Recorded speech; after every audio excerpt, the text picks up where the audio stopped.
Oh, yeah, Happy New Year, honey. Thank you. All right, good morning, ladies and gentlemen, and welcome to the January Police Pension Fund Disability Meeting. Let's go around the room, make our introductions. Jeffrey Sinberg, representing the Police Commissioner's Bureau. John Dorset, designee for Controller Brad Lander. Phil Dukes, designee for Mayor Eric Adams. Damian Lua, designee for Finance Commissioner Preston Nyblad. Joe Alejandro, PBA. Chris McGrath, PBA by invitation. Arthur Regner, PBA. Mark Reno, PBA by invitation. Nicole Jambrisi, New York City Police Pension Fund, present by invitation of the fund. Jeffrey Ward, DEA. Vic Sifuni as counsel for invitation by CEA, LBA, SBA, and DEA. Lou Turco, LBA. Chris Monahan, CEA. Nicholas Massey, DEA by invitation. Andy Miller, Police Pension Fund, present by invitation. Bob Senskisted, Pension Fund, present by invitation, also present. Peter Azoglu, NYPD Medical Division by invitation. Rich Chauncey, Medical Division, here by invitation. Trisha Lowen, Medical Division, present by invitation. John Flynn, Police Pension Fund, present by invitation. Stanley Thomas, Police Pension Fund, present by invitation. Shawnee Walker, New York City Police Pension Fund, present by invitation. Mudukwa Fagulu, Police Pension Fund, present by invitation. Nicholas Leonardo's Police Pension Fund, present by invitation. Kayla Desai, Pension Fund, present by invitation. Susan Diaz, Police Pension Fund, present by invitation of the fund.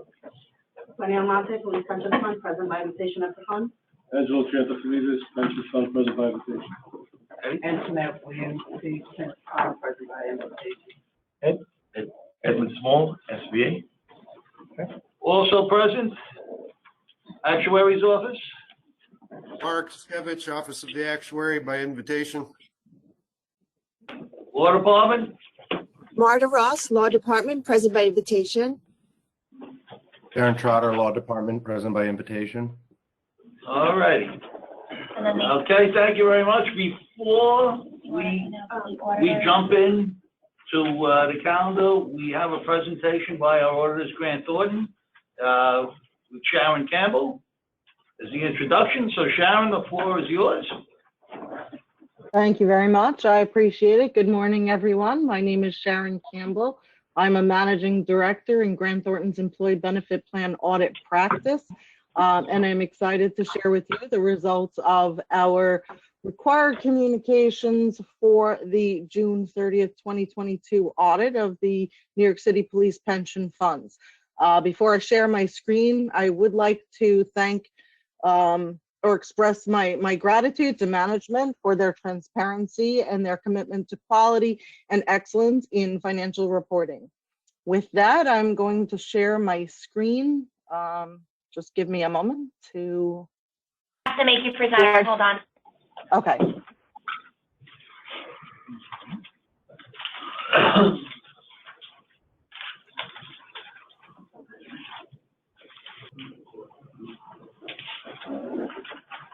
Sharon, can you also make sure we get a copy of that presentation for the file here?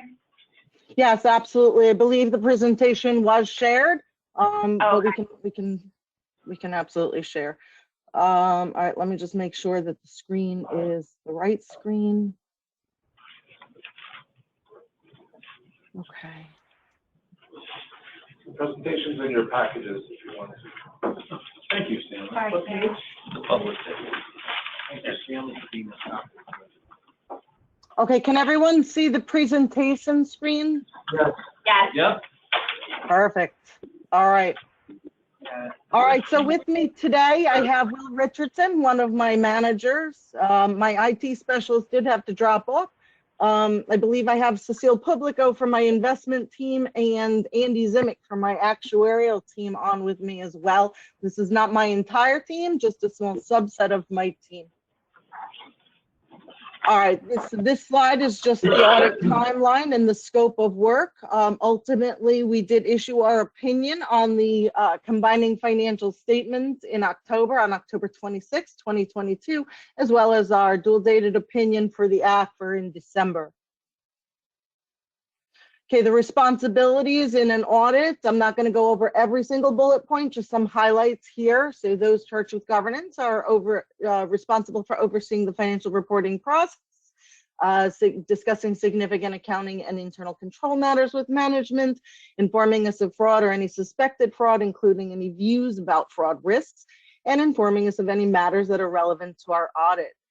Similarly, management is responsible for preparing and fairly presenting the financial statements, any required supplementary information, designing, implementing, and maintaining internal controls that are relevant to the preparation of the financial statements, communicating any significant accounting and internal matters, control matters to those charged with governance, and also informing us of any fraud, illegal acts, significant deficiencies, and identified material weaknesses in internal controls. Our responsibility as your independent auditors is to obtain reasonable assurance about whether the financial statements as a whole are free from material misstatement, whether due to fraud or error, and issuing an auditor's report that includes our opinion. We approach our audits using a risk-based approach, and we first identify significant risks. In all audits, management override over internal controls over financial reporting is a presumed fraud risk. And based on that presumed fraud risk, we obtain an understanding of the financial reporting process, as well as controls over journal entries and any other adjustments, suitability and design and implementation of those controls. We make inquiries of individuals who are involved in the financial reporting process about any inappropriate or unusual activity that they may become aware of. We consider any fraud risk indicators, the nature and complexity of accounts, and the entries that are posted outside of the normal course of plan operations. Based on the procedures we've performed, the controls appear to be designed and implemented appropriately, and there were no significant exceptions identified in this area.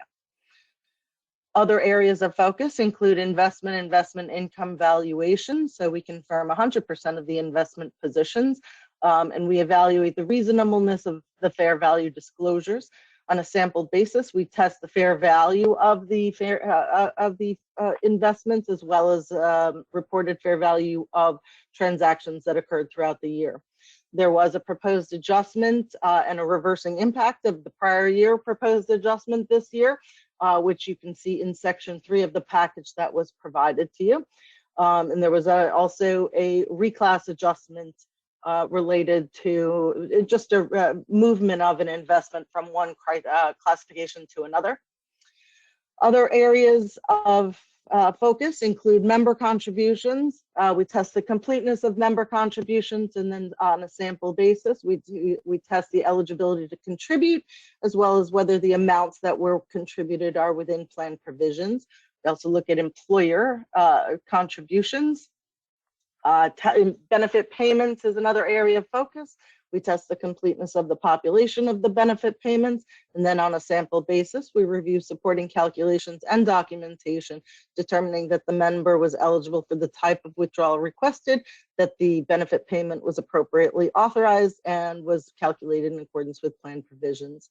We also look at the total pension liability. We test the completeness and accuracy of the census data. On a sample basis, we select members included in the census data and test the completeness and accuracy of the demographic data.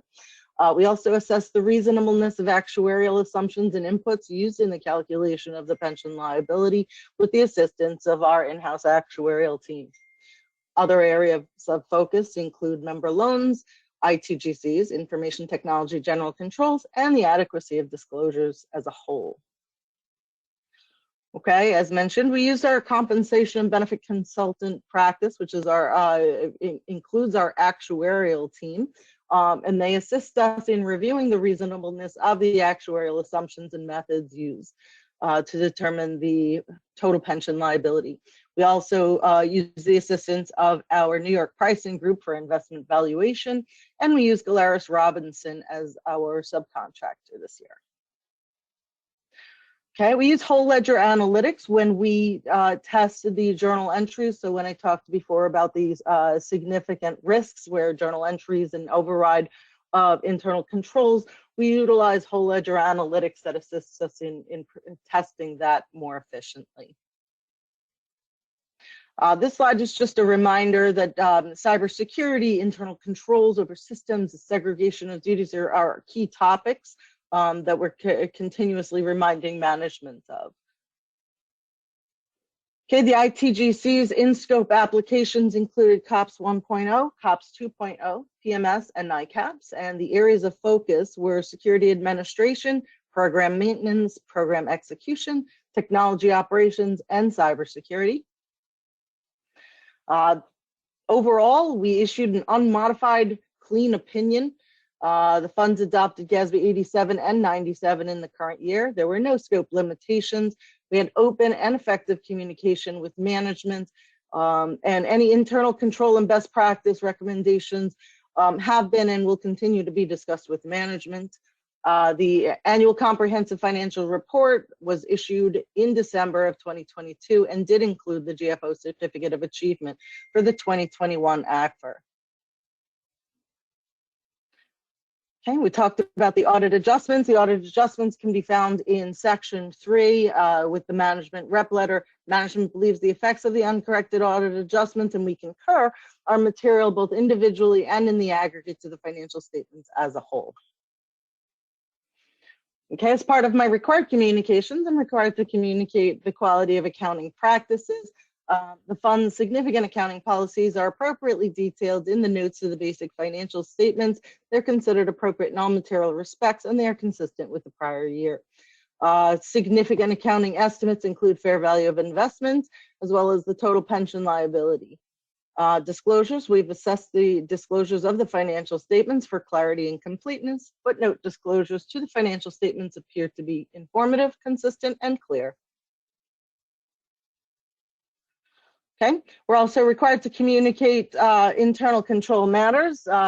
Internal control matters that rise to a level above control deficiency are required to be communicated in writing.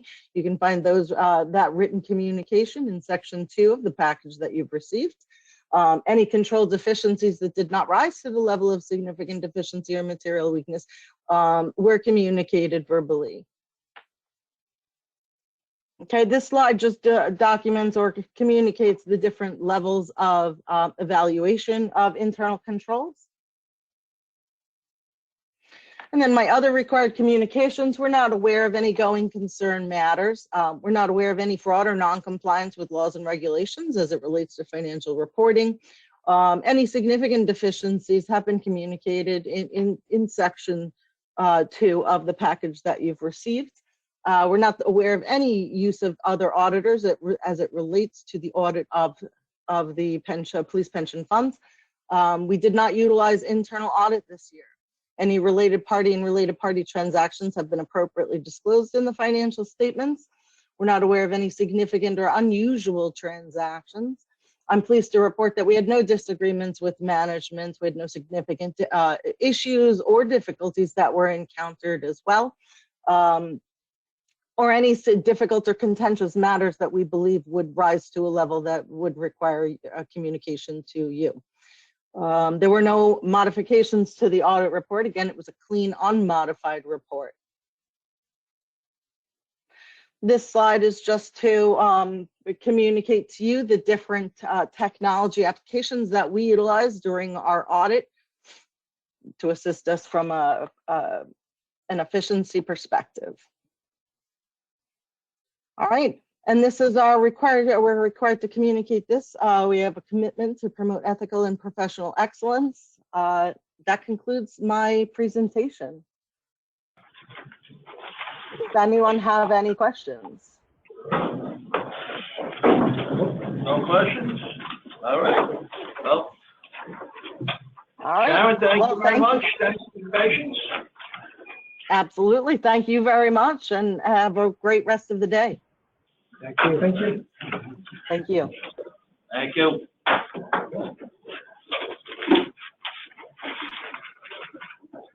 Just too bad she couldn't find a few more $1 billion.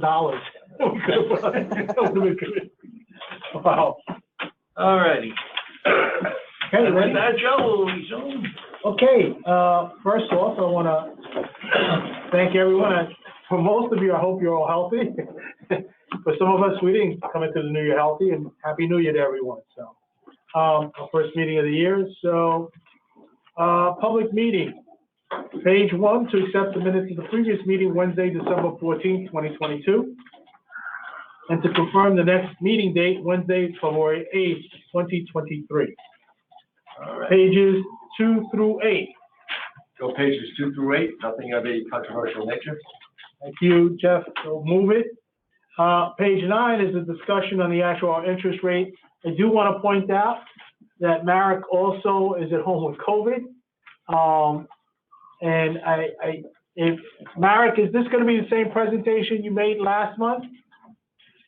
Yeah, and in fact, I don't need to do it if you don't need me to, but I'm happy to recap it or to answer any questions. Why do I make your life a little more simple?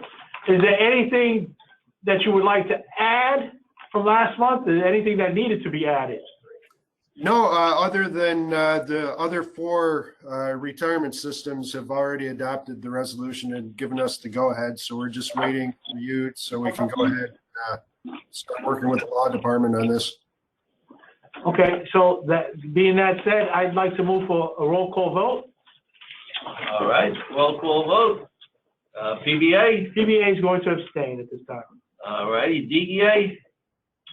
DEA votes, yes. SBA? Yes. LBA? Yes. CDA? Yes. Mayor? Yes. Finance? Yes. Controller? Yes. Police Commissioner? Yes. All right, so the motion carries on approval. Thank you very much. And Marek, I hope you feel better. I'm starting to. All right, very good. We can skip pages 14 through 105 because we just had that presentation, correct? Correct. Okay, so pages 106 through 145, a memorandum regarding fiscal year 2023 first quarter BAM corpus funding. Stanley? Morning, everyone. So our team reviewed it. We just found a very immaterial adjustment, and we had worked with the comptroller. They charged us $400 for the lunch meeting. What? And we no longer attend the meeting, so they very quickly adjusted. So that is not reflected in it. I just wanted to let you know, but. In the spirit of transparency, we'll note that. We won't overbill anymore. Okay, thank you, Stanley, for that. John, did I have a good lunch that day? I don't know. Okay. And finally, pages 146 through 150, a resolution regarding the audit committee charter. Good morning, everyone. Just to reintroduce myself, Nicholas Leonardo, the Director of Internal Audit for the Police Pension Fund. So as the board may recall, back in July of 2022, a resolution was passed for the creation of that audit committee. And subsequently since then, we've worked with Kevin, Sen, the Cohen family put together an audit committee charter for the committee itself, as well as a resolution for approval of that charter, which is included in your packet today. The purpose of the charter is just to list out the roles and responsibilities of the audit committee. It'll include things like review and approval of the internal audit plan, which is risk-based, and it also notes that there will be an annual presentation to the board, so that the board itself is also aware of what's being discussed at the last meetings, which is scheduled to be quarterly, so 4 times a year, and we'll discuss things with the report and find the recommendations that came up during the course of that year. Happy to take any questions in terms of the charter itself, but this is the board. Okay. Thank you. Thank you. So, being that, I'm seeing it first today, and I think it's best that we just take 1 month to review it, and so I'd like to table it for 1 month, and we'll have a vote on it next month potentially. Okay. Thank you. Thank you. So now that's the end of the public session. I move to go into executive session for purposes of discussing disability case. Second. All right, second, with no objections, we will move into executive session. Thank So you. we're just gonna hang up and go into the new link.